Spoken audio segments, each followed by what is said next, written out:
स्थिति चल रही है, धर्म की परिभाषा बार बार बदलती रहती है।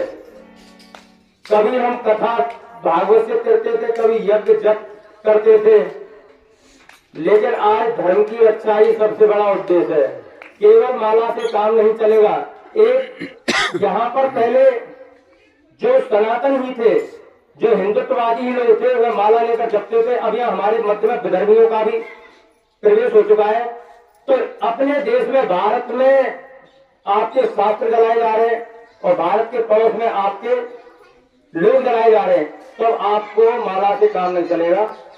वीर हो गया वसुंधरा, आप कितनी भी माला फेल लेना फिर भी नरक में ही जाओगे जब तक आप सत्य का साथ नहीं दोगे, अन्याय के खिलाफ आवाजें उठाओगे। बांग्लादेश में एक हिंदू युवक की हत्या हुई थी।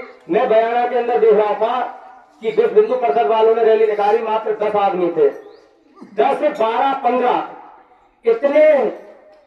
अब तुम यहाँ कीर्तन में देख लो, सत्संग में देख लो, आपका तो समय आ गया, आपका एक काम कब्र में और एक जमीन पर है। लेकिन जो आपके बच्चे हैं ना, उनको ये भी शिक्षा दे दो कि मोह माया से दूर हो जाओ। इस माया को बार बार कीर्तन में ये गाओ, तुम क्या माया लेके नहीं जाएंगे। तो डॉक्टर इंजीनियर बाद में बन लेना, पहले अपनी बॉडी में थोड़ा जान ले आओ और योद्धा बनो। मैं आपको सत्य बता रहा हूँ, नहीं तो आपको ना आपकी डिग्री काम आएगी। आप शिक्षा लो, शिक्षा का अर्थ समझते हो। अरे शास्त्रों की तो तुम शास्त्रों को मान रहे हो, लेकिन शास्त्रों की नहीं मान रहे हो। धर्म को मान रहे हो, लेकिन धर्म की नहीं मान रहे हो। क्या कहा गया था रामचरितमानस में? अब तक आपने सुना होगा, एक ही शब्द कहा था क्या, कि जब देश आजाद हो गया था तो कुछ ऐसी सत्ता थी कि धर्मगुरुओं को जेल में डालने वाली थी।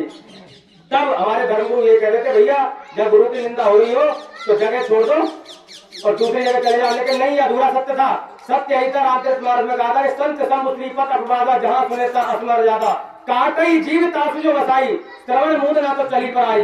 जहां भगवान शंकर, संत विष्णु और गुरु की निंदा हो रही हो तो वहाँ ऐसा नियम है कि यदि आपका पद चले तो निंदा करने वाले की जीभ काट लो, नहीं तो जगह छोड़ दो। तो पड़ोस में तो मजबूरी है कि वहाँ लोग कम है तो वो खुद जल रहे हैं, लेकिन यहाँ तो आप बाहुबल में हो, तो यहाँ भी अगर आप कानों में उंगली देके जा रहे हो तो आपसे बड़ा विधर्मी कोई है नहीं सकता। तो मैं आपको बस इतना ही कहूंगा, देखो राम नाम अच्छी बात है, लेकिन राम ने भी धनुष उठाया था। वो जाके जंगल में समाधि में लगा सकते थे, लेकिन नहीं, उन्होंने भी विधर्मियों को मारा था। क्योंकि उन्होंने कहा था, जब बाली ने बोला था कि भाई भगवान मेरे को क्यों मारा आपने, हम तो दोनों भाई एक जैसे हैं, आपके लिए आप तो समदर्शी हो। तो पता है उन्होंने क्या बोला था? तदर्थम पच्चा तदेव कारणम पच्चा तदर्थम मया तुम हता।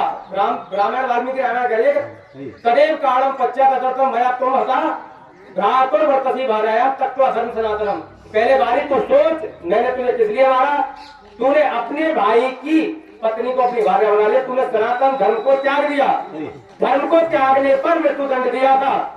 दूसरा, कभी भी आपके शास्त्र नहीं कहते कि आप अहिंसावादी रहो, न आपके प्रत्येक आपके इष्ट भी तो माला के साथ साथ भाला रखते हैं। फिर आप अपनी नपुंसकता को त्यागो। बस समय की मांग है, मैं सत्य बता रहा हूँ और हमारी वाणी कभी असत्य नहीं हो सकती। 2033 तक बहुत बड़ा परिवर्तन होगा, तो इसलिए माला के साथ साथ आपके बच्चों को माला की ट्रेनिंग दे लो। ये सबसे बड़ा उचित उपदेश है। जय श्री राम।